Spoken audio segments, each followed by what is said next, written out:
وہ بے ربط باتیں کر رہا تھا۔ میں نے ڈانٹتے ہوئے کہا کہ پھر تم نے منصور کے ساتھ کیا کیا؟ میں نے اسے ٹال دیا تھا، وہ نظر چراتے ہوئے بولا۔ ٹال دیا تھا یا ورغلا کے ساتھ لے گئے تھے؟ ناجی وہ کانوں کو ہاتھ لگاتے ہوئے بولا، ساتھ ہی کنکھیوں سے وہ حوالدار کو بھی دیکھ رہا تھا، جیسے اسے یقین ہو کہ کسی بھی وقت حوالدار اس پر حملہ آور ہو سکتا تھا۔ میں نے آج تک کسی بچے کو نہیں ورغلایا، خدا کی قسم میں بالکل سچ کہہ رہا ہوں۔ میں نے کہا کہ منصور آخری مرتبہ تمہارے ساتھ دیکھا گیا تھا، اس روز کے بعد سے وہ غائب ہے، سچ بتاؤ کہ تم نے اسے کہاں غائب کیا ہے؟ میں منصور کے بارے میں کچھ نہیں جانتا، وہ روحانسی آواز میں بولا۔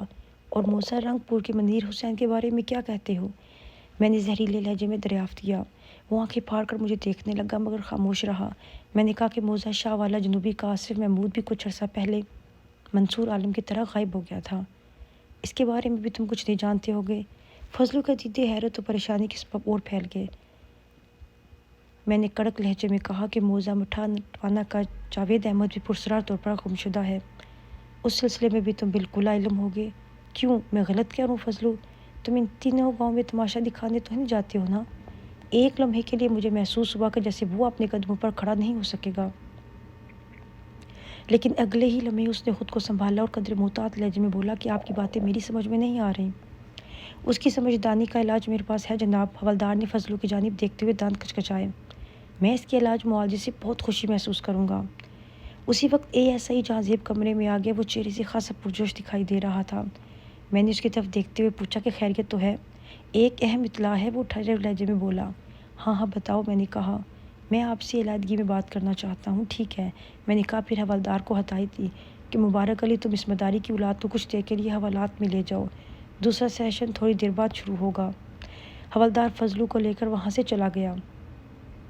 کیا بات ہے جہاں زیب؟ میں نے ASI کی جانب متوجہ ہوتے ہوئے کہا۔ اس نے میری بات کا جواب دینے کے بجائے سوال کیا کہ کیا فضلو نے منصور کے اغوا کو قبول کر لیا ہے؟ ابھی تک تو نہیں کیا۔ میں نے پھر پوچھا، آخر بات کیا ہے؟ ASI بولا، پہلے تو میں آپ سے معذرت چاہتا ہوں، میں ایک نہایت اہم بات آپ کو بتانا بھول گیا تھا۔ دراصل میں نے بہت پہلے اسے اہمیت نہیں دی تھی، پتہ نہیں کیوں۔ پہلیاں نہ بجواؤ جہاں زیب، میں نے سنجیدہ لہجے میں کہا، کہ کھل کر واضح الفاظ میں بتاؤ۔ اس نے بتایا کہ ملک صاحب، فضلو کے ٹھکانے سے مجھے ایک ایسی چیز ملی ہے جس کی وہاں موجودگی کا کوئی جواز نظر نہیں آتا۔ آخر وہ چیز کیا ہے؟ میرے لہجے کی جھنجھلاہٹ در آئی۔ ASI نے اپنی جیب سے ایک کھلونا برآمد کیا اور میری جانب بڑھاتے ہوئے بولا کہ یہ دیکھیں۔ تلاشی کے دوران میں نے اس کاری کو اپنی جیب میں رکھ لیا تھا، بعد میں آپ سے اس کا ذکر کرنا بھول گیا۔ میں نے جہاں زیب کے ہاتھ سے وہ کار لے لی۔ وہ مارک II کی ساخت پر بنائی گئی ایک سرخ رنگ کی کھلونا کار تھی۔ بچے عموماً ایسے پہیوں والے کھلونوں سے کھیل کر بہت خوش ہوتے ہیں۔ ویسی ننھی منھی کار کو فرش پر رکھ کر دھکیلا جائے تو وہ خاصے فاصلے تک دوڑتی ہوئی چلی جاتی ہے۔ مذکورہ کار کا سائز 1 ضرب 2.5 انچ کے لگ بھگ تھا۔ میں نے پرسوچ انداز میں اس کار کو الٹ پلٹ کر دیکھا تھا کہ ASI کی آواز میری سماعت سے ٹکرائی کہ ملک صاحب، مجھے لگتا ہے کہ یہ کھلونا کار گمشدہ منصور عالم سے تعلق رکھتی ہے۔ میں بھی انہی خطوط پر سوچ رہا ہوں، میں نے کہا۔ وہ بولا کہ اگر اب تک فضلو نے اقرار جرم نہیں کیا تو اس کار کو دیکھ کر وہ سب کچھ اگل دے گا۔ وہ اتنا سیدھا نہیں ہے جتنا تم سمجھ رہے ہو جہاں زیب، میں نے گمبھیر لہجے میں کہا۔ لگتا ہے کہ اس کی زبان کھلوانے کے لیے ہمیں 3rd ڈگری استعمال کرنا پڑے گی۔ آپ بالکل ٹھیک کہہ رہے ہیں جناب، ASI نے تائیدی انداز میں کہا۔ صورت سے ہی وہ ایک نمبر کا ڈھیر دکھائی دیتا ہے۔ میں نے کہا کہ مداری پر طبع آزمائی کرنے سے پہلے یہ تصدیق کر لینی چاہیے کہ یہ سرخ کار منصور ہی کی ہے۔ یہ تصدیق کس طرح ہوگی؟ ASI نے پوچھا۔ ویسے میرا خیال ہے کہ اس تصدیق کی ضرورت نہیں، اس تنہا مداری کے ڈیرے پر اس کھلونا کار کا پایا جانا ہی اس کے مشکوک ہونے کی جانب اشارہ کرتا ہے۔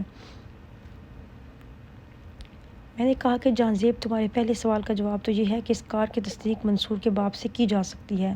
دوسرے یہ کہ میں اس تصدیق کی اشد ضرورت سمجھتا ہوں، اس طرح میں اپنی شک پر یقین کی مہر ثبت کرنا چاہتا ہوں۔ تو پھر ابھی ملک فیروز کو تھانے بلوا لیتے ہیں اور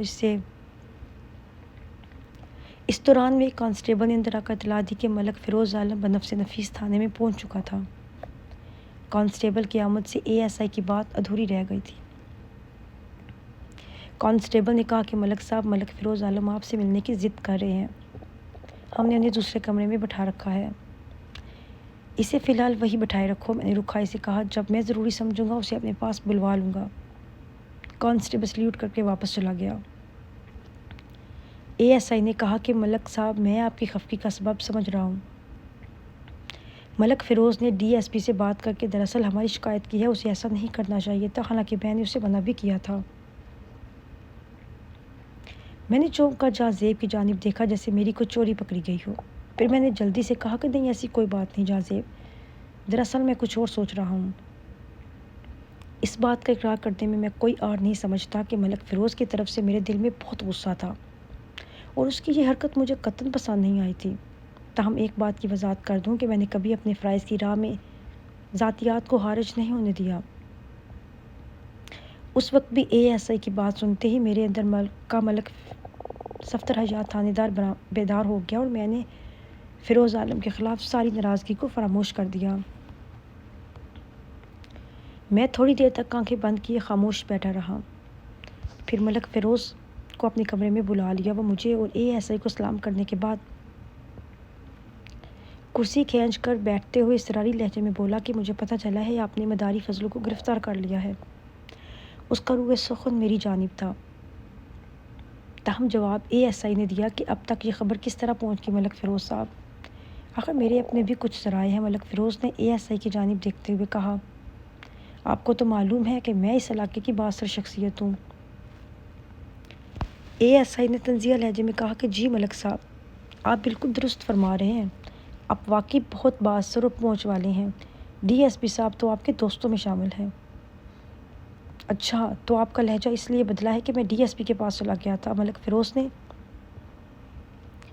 ہم دونوں کو باری باری دیکھا، پھر مجھے مخاطب کرتے ہوئے بولا کہ ملک صاحب، آپ میری مجبوریوں کو سمجھنے کی کوشش کریں۔ میں منصور کا باپ ہوں اور ہزار اختیارات رکھنے کے باوجود اپنے بیٹے کے لیے کچھ نہیں کر پا رہا۔ منصور کی ماں کی حالت مجھ سے دیکھی نہیں جاتی۔ وہ بار بار مجھے یہ طعنہ دیتی ہے کہ میرے تو بڑے بڑے سرکاری افسروں سے تعلقات ہیں، پھر میں ہاتھ پر ہاتھ رکھے کیوں بیٹھا ہوں؟ میں نے سنجیدہ لہجے میں کہا کہ ملک صاحب، میں آپ کی بے بسی کو سمجھ رہا ہوں۔ انسان جتنا زیادہ با اختیار ہوتا ہے، کسی بے اختیار معاملے میں اسے اپنی کم مائگی کا اتنا ہی احساس ہوتا ہے۔ ایک لمحے کے توقف سے میں نے اضافہ کیا اور کہا کہ ایک بات ذہن میں بٹھا لیں کہ ہم